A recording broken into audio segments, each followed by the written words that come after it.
Actually drawing প্রসেসটা একটা জার্নির মতো। শুরুটা একরকমভাবে হয় এবং সমাপ্তটা একরকমভাবে।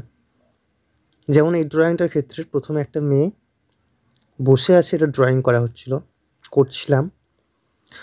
তারপর কি হলো, জলটা ড্রয়িং হলো, তারপরে কিছু পদ্মফুল আসলো।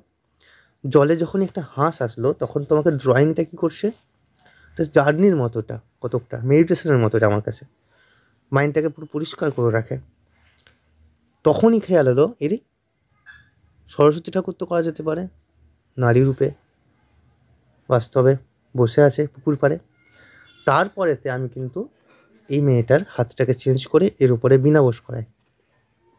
সো ড্রয়িংটা একটা প্রসেস, একটা জার্নি।